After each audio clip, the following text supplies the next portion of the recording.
자, 오늘은 2대째 이천 핫플레이스 돼지박물관 청년승계농 이민수 농업가를 만나보려고 합니다. 네, 안녕하세요. 간단하게. 네, 안녕하세요. 저는 돼지박물관에서 가업승계로 농장 운영을 준비 중인 29살 이민수입니다. 반갑습니다. 돼지박물관은 이천 농대에서도 거론이 될 정도로 유명한 곳이잖아요. 연간 관람객 수가 얼마나 돼요? 연간 코로나 이전에는 5만 명에서 6만 명, 오. 외국인 관광객 비중도 거의 한 5천 명 정도, 10% 가까이 될 정도로 성장세에 있었었는데 이제 코로나 이후에 단체 위주로 박물관이 원래 돌아갔었거든요. 그런데 단체 활동이 금지되면서부터 급감해서 많은 어려움이 있었어요. 그래서 현재는 연간 한 2만 명 그런 생각입니다. 규모가 엄청나게 크네요. 어떤 영업을 하든지 자영업자든지 저희가 성수기가 있고 비수기가 있잖아요. 네. 보통 이렇게 체험 관련해가지고 돼지박물관은 성수기는 언제이고 비수기는 언제인지 말씀드려주세요. 체험이라는 자체가 아이들이 가족들과 오거나 뭐 연인들이 온다거나 요양원, 그렇게 뭐 복지관 이런 곳에서 많이들 오는 거기 때문에 보통 봄이나 가을에 이제 소풍 가는 시즌이라던가 뭐 아니면 특별한 날, 이벤트성으로 뭐 크리스마스 날 아니면 뭐 방학 기간 뭐 이렇게가 보통 많이 오는 성수기라고 성수기. 보면 됩니다. 그래서 3월에서 5월, 그 다음에 이제 9월에서 11월 보통은 그렇게 단체가 많이 오고요. 그 이외의 시간에는 개인들이 그냥 뜨문뜨문 찾아오는. 찾아오면 네네. 그러면 겨울이나 여름, 완전 더운 여름이나 완전 추운 겨울에는 비수기라는 게 있고. 네, 완전 여름이라고 해서 날씨의 영향도 있지만 아무래도 휴가 기간에는 보통 바다를 가거나 해외여행을 가시는 분들이 많은 것 같고요. 겨울 같은 경우에는 너무 추운데 야외 활동이 이 주인 공간이다 보니까 그런 부분에서 조금 비수기가 되는 원인이 아닌가. 그럼 이게 돼지박물관 같은 경우에는 관광객들이 오시면 보통 소비 형태가 어때요? 저희는 박물관은 아직까지는 입장료가 있고 그 이외에 이제 간단한 먹거리, 뭐 간식 정도, 그리고 체험, 공연 이런 식으로 나뉘는데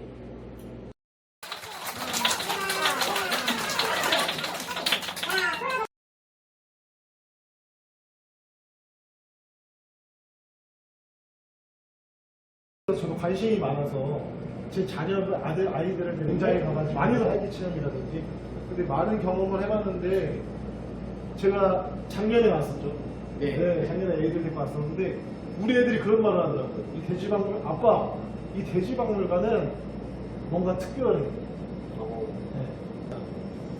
그 비결이 뭐예요? 글쎄 그런 부분보다는 방문객들이 와서 그냥 최대한 놀 수 있게 배려를 해주시고 동물 또한 저희가 뭐 편안하게 지낼 수 있게 어떻게 보면은 좀 지저분할 수도 있고 막 사람들이 무서워하시는 분들도 계시는데 그런 것보다는 우리 농장에 우리 동물들이 행복한 게 우선이고 그걸 알아주는 사람이 있으니까 이렇게 한다라는 그런 신념에서 시작돼서 그런 부분이 아이들이 왔을 때 동물들이랑 자유롭게 교감할 수도 있고 뭐 어느 누가 통제하지 않고 놀 수 있는 대로 놀 수 있는 그런 부분이 비결이지 않을까. 되는데 그러면 이 부지가 굉장히 넓어요. 네. 부지 몇 평 정도 되죠? 부지가 제가 코로나 이후로 좀 간축이 돼서 한 6,500평 정도로 6,500평. 알고 있습니다. 그러면 개인적으로 같은 부지라면 이런 체험 농장보다는 제 생각이지만 체험 농장보다는 사육을 해서 도축을 하는 게 어떻게 보면 시장성이 더 높다고 저는 판단이 드는데 그럼에도 불구하고 체험형을 추구하시는 계기가 있는 것이죠. 그렇게 체험 위주로 가는 게 원래 저희도 그 아버지가 종돈사를 운영을 하셔서 네, 인공수정센터를 하셔서 농장에다가 이제 그런 씨를 공급하는 일을 하셨는데 그 일을 하시다가 요 박물관이라는 사업으로 이렇게 같이 하시면서 이쪽이 객단가가 그리고 운영하는 사람 마음에서도 행복감이 있고 방문객들이 행복하고 하기 때문에 수익적인 부분에서도 사실 안정적이지는 않을 수 있지만 그래도 그런 시즌, 그러니까 단체 있을 때만큼은 훨씬 더 고수익이 발생하니까 그런 부분을 기대하고 운영이 돼 왔다고 생각하고요. 아무래도 생산 위주의 농장은 꾸준함은 있을 것이고 안정적인 부분이 있겠지만 그것마저도 어차피 외부 환경, 뭐 코로나도 있었고 아프리카 돼지열병도 있었고 부지역 파동이 있었고 이런 것들은 체험 농장이나 일반 농장이나 별다르지 않게 그냥 타격이 있을 수밖에 없는 거죠. 그 외에서 이제 농장 같은 경우에는 저희가 만약에 양돈만을 했다고 하면 저희가 폐사하는 위기에서 농장이 스톱이 되겠지만 맞아요. 여기에서는 일단 그 돼지 관련된 부분은 문을 닫고 뭐 저희가 체험 농장이고 동물이 있는 공간이니까 토끼라던가 아이들이 좋아하는 소동물들을 조금 더 비중 있게 두고 돼지만큼은 방역에 조금 더 철저히 하고 이런 식으로 이렇게 좀 융통성 있게 운영이 될 수 있어서 그런 부분이 강점이라고 생각합니다. 수익은 둘 다 같이 하는 게 제일 사실 좋다고 그렇죠. 생각합니다. 그러면 1차 생산과 네. 체험과 같이 병행하면 네, 너무나 좋은데 1차 생산부터 가공, 말하는 6차 산업이 돼서 이제 뭐 이런 체험까지 이어진다고 했을 때는 정말 부가가치가 높은 일이지만 사실 여기 농장을 운영하는 입장에서는 그만한 인력이 필요한 일이고 인력에 대비한 수익이 아웃풋이 나와야 되는데 그러기가 되게 어렵잖아요.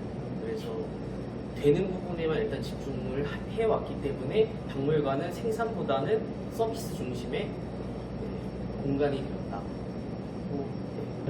이 체험 농업을 근간을 흔드는 이벤트가 나오죠. 코로나19 네. 사태. 피할 수 없으셨을 것 같아요.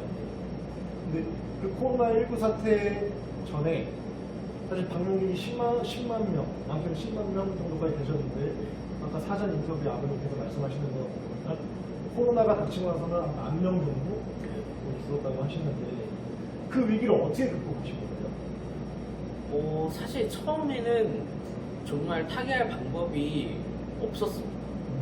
저희가 이제 단체 위주로 프로그램을 운영을 하고 이렇게 공간 계획을 이렇게 맞춰 오던 시점에 갑자기 코로나가 발생을 해서 투자했던 금액이 있었고 이런 부분에서 타개할 수 있는 방법이 사실 처음엔 없었어요. 그래서 많은 손실이 있었지만 가지고 있는 자산을 좀 정리하는 부분도 있고 뒤늦게라도 이거를 개인 손님들이 움직이는 부분이 비중이 커졌으니까 개인 손님에 특화되게 농장을 운영을 하자 이렇게 해서 단체 프로그램을 전면적으로 폐지를 하고요. 개인이 와서 즐길 수 있도록 처음에 진짜 코로나 때 막 하루에 막 2가족 이렇게 오면은 운영이 안 되거든요. 근데 그러면 어떻게든 운영을 하고 있어야 되니까 대신에 개인 가족분들에게 붙어 다니면서 원하시는 경우에 설명도 같이 해주고 가이드 체험. 네, 이야기도 해주고 이 친구의 이름 설명해주고 얘는 성격이 어떻고 막 이런 식으로 이렇게 저도 이제 재미있게 하다 보니까 그 오셨던 분들이 또 그게 너무 좋으셔서 다른 가족분들을 데리고 오시거나 아니면 뭐 주말에 이렇게 한 명 한 명 이렇게 늘다 보니까 금방 주말 같은 경우는 회복이 됐어요. 그래서 버텨오지 않아요. 그러면 자 이렇게 코로나 사태도 불구하고 자 6차 산업 즉 체험 관련 창업을 젊은이들에게 추천하시는 편인가요? 아니면 추천하지 않는 편인가요? 저는 추천 비추천을 떠나서 무조건 해야 된다고 생각해요. 왜요? 어차피 이제 농업을 시작하는 청년분들에게 도움이 될 내용이고 하니까 농업만으로는 경쟁력이 점점 없어지고 수입 규제나 이런 부분에서도 외부적으로도 많이 어려움이 많잖아요. 그래서 뭐 가공을 하기도 하고 체험을 하기도 하는데 저는 가공보다는 체험이 인적 자원을 활용해서 할 수 있는 부분이 많기 때문에 더 쉽게 접근이 가능하고 그것을 통해서 발전 가능성이 더 높다 저는 생각을 하기 때문에 어떤 뭐 작물을 키우던 뭐 동물을 키우던 농업을 하신다면 체험적으로 무조건 운영을 하시는 게 좋을 것 같아요. 뭐 방식은 다 다르겠지. 뭐 카페형이 있을 수도 있고 뭐 만드는 뭐 농산물을 가지고 뭐 먹거리 체험을 할 수도 있고 여러 가지가 있잖아요. 그 중에 맞는 형태로 그러면 요즘에 청년 창업농이라고 해가지고 젊은 이제 기농 기촌을 하려는 친구들에게 5억 정도의 대출과 저금리로 대출을 해주는데 청년들이 청년 창업농으로 5억을 받았어요. 그리고 영혼까지 끌어가지고 이 돼지박물관처럼 할 수 있는 창업이 가능합니까? 불가능합니까? 돼지박물관의 규모를 말씀하시는 거라면 너무 어렵고요. 사실적으로 이제 시설 투자 비용과 땅, 농업의 근간은 땅인데 토양이 필요한데 뭐 제가 살고 있는 경기도 이천 지역만 해도 지가가 꽤 높게 형성이 되어 있고 5억이란 돈에서 땅값만 전부 구매해서는 농사가 이루어지지 않기 때문에 그냥 작게 시작한다고 하면 농업만 보고는 어렵다고 생각해요. 그러면은 제일 궁금한 건데 많은 이제 젊은 친구들 기농을 하면 보통 승계농들이 많잖아요. 네. 지금 민수 씨도 네, 저도 승계농. 승계농. 아버님이랑 마찰이 피할 수 없어요. 맞죠? 네? 그럴 때마다 어떻게 풀어가시나요? 제가 처음에 들어와서 일을 그냥 같이 운영을 하면서 느꼈던 부분을 상의한다는 느낌으로 말씀을 드렸을 때 절대적으로 받아들여지지 않았어요. 물론 듣고 필요한 일이다. 그 말씀은 동의하시지만 그 부분에 대해서 개선하기 위한 금전적 투자나 아니면 노력 뭐 이런 것들의 가치를 생각했을 땐 아니다 라던가 뭐 운영을 하시는 방향에 대해서도 제가 생각하는 부분이 있고 아버지가 해오셨던 부분이 있는데 저는 일단은 승계농들 입장에서는 평균적으로 경험이 적을 수밖에 없잖아요. 아무래도. 그리고 경험을 당연히 무시할 수 없는 그럼요. 부분이지만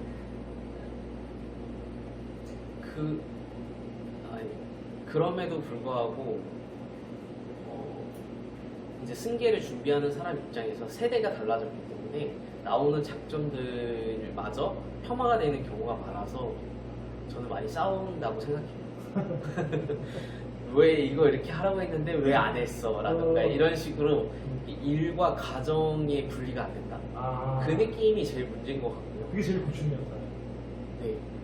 저도 뭔가 했을 때, 뭔가를 하고자 했을 때 고집이 좀 있는 편이고요. 당연히 아버지도 고집이 좀 있으신 편인데, 이거를 이제 중앙점을 찾아서 이렇게 타협을 해야 되는데 타협이 안 되더라고요. 그래서 저는 타협을 하지 않고, 분업을 택하는 방향으로 나아가고 있습니다. 아버지가 지금 맡고 계시고 잘하시는 부분은 아버지가, 그리고 앞으로 보완해야 될 부분은 제가 책임을 따로 빼서 뭐 제가 이런 식으로 하다 보면 나아질 거라고 기대하고 있고요. 실제로 좀 나은 것 같아요. 그러면 아버지랑 같이 일하면서 좋았던 거 딱 하나. 이런 점은 진짜 좋다. 아버지랑 일하니까. 아버지랑 이러면 그래도 가족이기 때문에 어떻게 큰 싸움에 번져도 싸움에 끝나지 뭐 절연이라든가 일이 끝난다던가 맞아요. 그런 건 없어요. 도망가지 않아 가족은. 네. 있잖아요. 뭐 농장에서 나간다 뿐이지 이 뭐 관계가 무너지거나 할 정도의 마찰은 없다고 생각해요. 그 정도 마찰일 거면 진작에라도 마찰이 있었을 사람들이라고 저는 생각하고요. 물론 그들만의 사정도 있겠지만 그래도 아버지랑 같이, 그러니까 가족들이랑 같이 하면 마음으로는 다 내 편, 서로의 편이기 때문에 제일 든든한 것 같아요. 절대 배신하지 않고 서로를 위하고 뭐 방법은 다르더라도 생각이 다르더라도 같이 가야 되니까 결국에는 그 목적점 하나로 같이 나아가게 되지. 뭐 제가 뭐 분업을 말씀드렸다고 해서 아버지는 이쪽에 계시고 제가 이쪽에 있는다던가 이렇진 않고 결국에는 자, 그러면 저를 4H로 끌어들인 분이세요. 저는 4H에는 운영국을 맡고 있고 홍보를 적극적으로 해야 되는데 네. 청년 2004H의 청년 가입해야 되는 이유에 대해서 한 가지만 얘기해 주시죠. 일단 소속감이 정말 강해졌어요. 저희가 이제 승계농을 처음부터 제가 꿈이 있어서 시작을 한 건 아니었고요. 이렇게 일을 같이 이렇게 뭐 다른 일도 하고 학업도 하고 이렇게 하다가 도우면서 이 일이 가치가 있고 같이 이 가족의 일로서 가족 사업으로서 같이 해 나가야겠다 이 정도의 마음이었는데 왜 해야 되지? 그리고 어떻게 해야 되지라는 의문점이 되게 많았었는데 그러다가 이제 사회지 활동을 저도 하게 됐고 여동생이 먼저 하고 있었는데 들어가서 계시는 분들이랑 많이 소통도 하고 그 일을 진짜 하고 계시는 분들 저도 이제 시작하는 단계였기 때문에 이야기도 많이 듣고 활동하고 뭐 그 활동들을 통해서 뭐 농업기술센터, 농업기술원, 농촌진흥청 뭐 이런 여러 가지 행사에도 참여하고 하면서 이게 정말 재미있는 일이었고 활동이고 앞으로도 농업을 하면서 이런 사람들 많이 좋으신 분들과 함께하면 저도 즐거울 거라 생각해 저는 무조건 4.27 활동은 특히 이천에서는 해야 된다고 생각합니다. 이천에서 이제 거의 인터뷰 막바지에 다가왔는데 자 마지막으로 체험을 준비하는 귀농 청년들에게 조언 한마디만 부탁드립니다. 일단 안정적인 생산 기반이 된 상태에서 체험을 하시는 게 좋겠다라는 게 제 생각이고요. 굉장히 중요한데 네. 그 기반으로서 판매할 수 있는 방문객들 대상으로 뭔가 부가 수익을 올릴 수 있는 여러 가지 상품이 있거나 아니면 정말 모객에게 너무 신경을 많이 써야 되기 때문에 상품이 좋고 우리 농장이 너무 훌륭해 그리고 그거를 주변에 테스트를 했을 때 너무 긍정적인 평가야. 그럼에도 불구하고 마케팅은 되게 중요한 요소잖아요.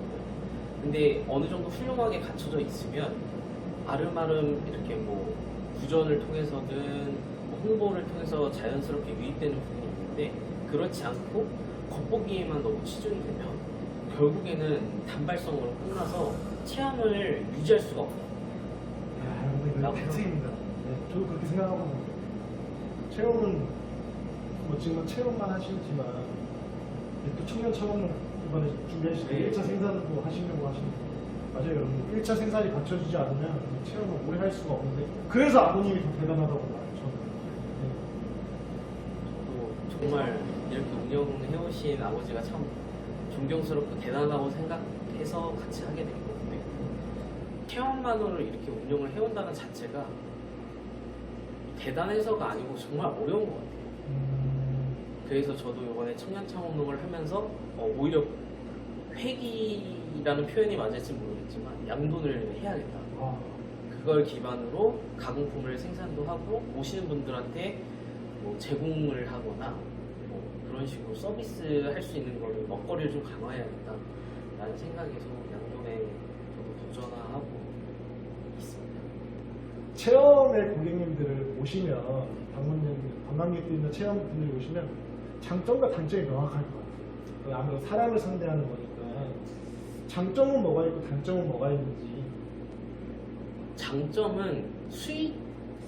네. 수익. 왜냐면 그 방문객들이 직접 오셔서 활동을 하시기 때문에 뭐 유통이라던가 뭐 판매 이런 부분에서의 걱정이 많이 덜해지는 부분이 있고 공간에 찾아왔기 때문에 뭐 먹거리라던가 뭐 체험뿐만이 아니라 부가적으로 할 수 있는 여건들이 정말 많이 생기는데 그런 부분에서 저는 수익이 제일 장점이라고 생각하고 단점으로는 사람들에 대하면서 좋으신 분들도 많지만 그쵸, 피할 수 없어요. 예, 정말 의뢰 입장에서 너무 아픔도 많습니다. 대표적인 사례 하나만 말씀해 주시죠. 저희는 이제 동물들이 있고 아이들이 많이 찾아오는 공간이니까 가끔 물리거나 아, 아니면 정말 흔한 일은 아닌데요. 그리고 또 주의를 해드려도 사실 아이들은 그렇지 그렇죠. 않은 부분이 있어요. 사실 운영하는 입장에서 보면 저희가 같이 있으면서 부모님들한테 꼭 한번 다시 말씀해 주세요 라던가 이렇게 옆에서 같이 조치를 취하기도 하지만 그렇지 못하는 경우에 사고가 나면 전적으로 이제 농장의 책임이거든요. 그 부분에서 당연히 책임을 지고자 하는 마음을 먹고 있고 당연한 일이지만 너무 말로써 이렇게 심하게 말씀하시는 거 너무 많아요. 그런 부분이 많은 것 같아요. 그리고 체험 운영하면서 단점은 사람이 안 오면 수입이 없다. 그렇기 때문에 체험도 정말 잘해야 되지만 체험을 하러 오시기까지 만드는 게 정말 중요한 일이라고 생각해요. 그 부분까지 생각하려면 일반적으로 생산하는 것보다는 할 일 더 많지 않나요? 알겠습니다. 귀중한 시간 내주신 우리 이민수 청년 창업농의 앞길을 응원하며 인터뷰를 마치겠습니다. 감사합니다. 감사합니다.